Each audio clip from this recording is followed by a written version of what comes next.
Hello everyone, আজকে তোমাদেরকে যেদিনের গল্প করছি সেটা ছিল আমার কাছে একটা স্পেশাল দিন। যবে থেকে আমি কন্টেন্ট ক্রিয়েশনটাকে অ্যাজ আ প্রফেশন হিসেবে নিয়েছি তবে থেকে একটা স্বপ্ন ছিল পুজোর ঠিক আগে আগে কুমারটুলিতে গিয়ে ফটোশ্যুট করব। এই বছর 2025-এ সেটা পসিবল হয়েছে।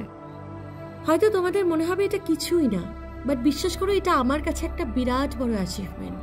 আর সব থেকে আশ্চর্যের বিষয় হচ্ছে আমি আমার কল্পনাতে নিজেকে যে লুকেই ইমাজিন করেছিলাম এটা ছিল এক্স্যাক্টলি সেই লুক। আর এর জন্য অল ক্রেডিটস গোজ টু আমার makeup artist Manisha Saha. Literally she was done a beautiful job. I was so satisfied on that day. এরপর বলি তার কথা, যে না থাকলে এই দিনটা আমার জীবনে আসতোই না। আমার ফটোগ্রাফার রূপকথা বিশ্বাস। রূপকথাই প্রথম প্রস্তাব দেয় কুমারটুলিতে গিয়ে ফটোশ্যুট করার।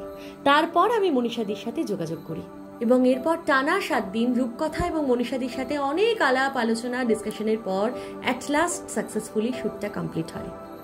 আসলে আমার ওভার সোয়েটিং এর প্রবলেম রয়েছে, এক্সেসিভ ঘাম হয়, তোমরা সেটা এই ভিডিওতেই দেখতে পাবে।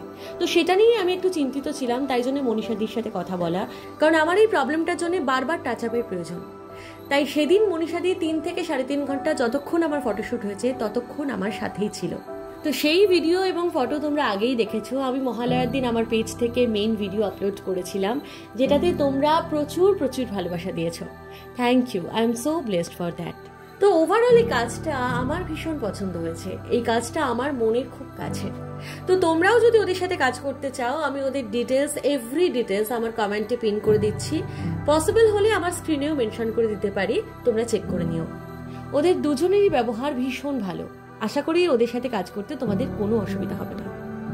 আমি ওদের সমস্ত ডিটেলস মেনশন করে দিচ্ছি, তোমরা ওদের সাথে যোগাযোগ করতে পারো। আর আমার লুকটা কেমন হয়েছে অবশ্যই জানিও।